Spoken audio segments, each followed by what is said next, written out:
Le livre de Smart Job, alors un livre avec un mot dont vous n'avez jamais entendu parler, d'ailleurs je crois même qu'il n'est pas dans le dictionnaire, la logotique, une formation inédite pour décupler la créativité des écosystèmes. Alors c'est un livre extrêmement riche et totalement disruptif. On en parle avec Francis Massé, parce que vous êtes l'auteur, Francis, de ce livre. Alors on vous connaît, vous êtes venu sur ce plateau nous parler d'aviation au moment de cette crise Covid où on disait que plus aucun avion ne décollerait, ce qui évidemment est faux. Vous avez monté l'UTA, qui est une université particulière. Alors, commençons par le début.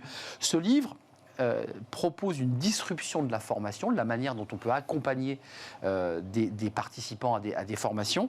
Mais ce qui est intéressant, c'est que c'est une expérience qui est née de ce que vous faites déjà à l'UTA, et vous vous êtes dit de cette réalité, finalement, je vais en faire un concept. Souvent, c'est l'inverse. On fait un concept et puis ensuite, on irradie la réalité du quotidien. Vous êtes parti de l'inverse. L'UTA, c'est en fait la logotique qui n'avait pas encore été inventée. En quelque sorte, oui. Alors d'abord, l'UTA, c'est l'Université du transport aérien. C'est une formation professionnelle assez inédite, portée par l'ENAC et encouragée par la Direction générale de l'aviation civile. Exactement. J'ai testé cette idée de logotique à partir d'UTA, et tout l'écosystème du transport aérien, la filière professionnelle de l'aéronautique et du transport aérien a porté cette aventure, ce nouveau concept. C'est une formation professionnelle, mais c'est une formation professionnelle qui a une singularité. C'est une formation professionnelle au sein d'une filière professionnelle, pas dans une entreprise unique ou une administration unique. C'est-à-dire, c'est une formation professionnelle à l'intérieur de la totalité de l'écosystème du transport aérien et de la construction aéronautique. Pour donner envie à ceux qui s'intéressent à ces sujets de formation, il y a l'idée d'associer tous les acteurs dans des écosystèmes, le public, le privé. Page 96, quand même, vous nous prenez par la main. Vous dites, il n'est pas aisé de présenter la logotique en tant que forme particulière de formation professionnelle continue. On est clairement dans la notion d'université, d'entreprise, sauf que nous sommes ici dans une université inter-entreprise doublée en sus d'un partenariat public-privé. J'ai essayé de trouver la définition. C'est ça l'idée ? On fait tomber les murs, quoi. On fait tomber les murs, on prend dans une même conception de formation l'ensemble des parties prenantes d'une même filière professionnelle. Bon, c'est facile à comprendre en termes de transport aérien. L'écosystème du transport aérien, ce sont les avionneurs, les motoristes, les compagnies aériennes, les aéroports, toute la supply chain aéronautique, les compagnies aériennes, la DGAC, où tout le monde se forme. Tout le monde se forme en même temps. On fédère les équipes. Ce sont des hauts potentiels, c'est le top du middle management, c'est des cadres dirigeants supérieurs. On forme les équipes. On les apprend à travailler ensemble, à fédérer, à partager leur point de vue et à réfléchir aussi sur l'avenir de cet écosystème. Et aujourd'hui, il y a tout un tas de thématiques qui font que cette filière est interpellée et se pose des questions. Vous êtes beaucoup intéressé aux enjeux de la fonction publique et à travers ce livre, vous y revenez puisque vous dites notre modèle est pour ne pas dire en panne, quasiment subclaquant. Il faut le réinventer. On le réinvente comment ? En faisant rentrer dans l'écosystème des acteurs privés, en ouvrant la fonction publique et ses acteurs à d'autres formes de formation. C'est ça la philosophie de la logotique ? Oui, c'est tout à fait ça. Si vous voulez, le service public, c'est d'abord et avant tout le service du public.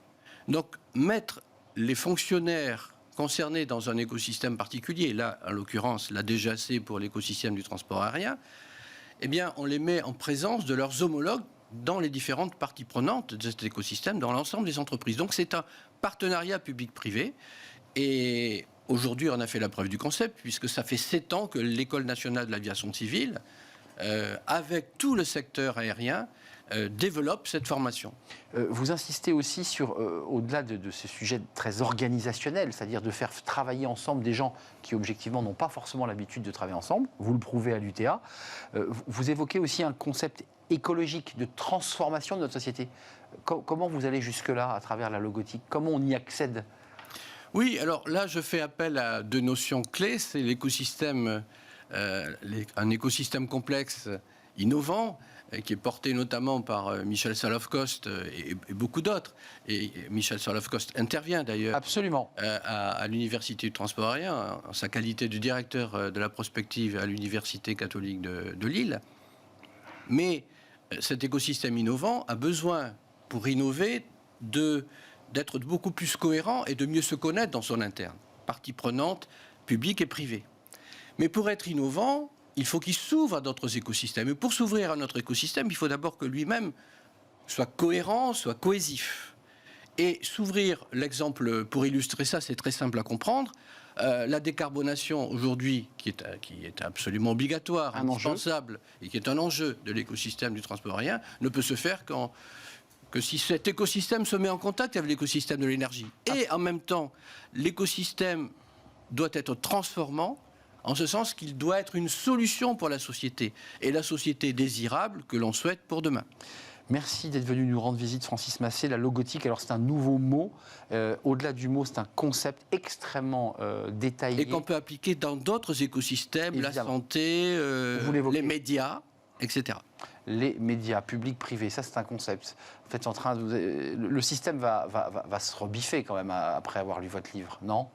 Non, puisque ça fait 7 ans que nous appliquons à l'Université du transport aérien cette méthode, et je ne pense pas qu'on puisse...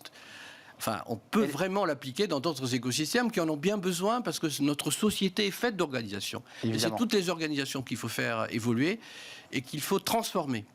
Une formation inédite pour décupler la créativité des écosystèmes, édition L'Harmattan. Il faut toujours citer l'éditeur, avec une préface de Yannick Assouad et une postface de Michel Saloff-Coste, auteur Francis Massé. On a été complet. Merci Francis Massé de nous avoir rendu visite. Vous êtes à la tête de l'UTA, l'Université du transport aérien. À l'ENAC. À l'ENAC. Merci à vous. On tourne la page, courte pause. Les experts de Smart Job avec l'actualité, elle est riche. On va parler de la main tendue d'Elisabeth Borne au syndicat. On va aussi évoquer les décrets d'application qui sont au Conseil d'État, les décrets d'application de la réforme des retraites. Et on va parler de la polémique RSA, le donnant-donnant, un peu de travail en échange de l'allocation. Ça ne se passe pas forcément très bien. On en parle avec nos experts juste après la pause.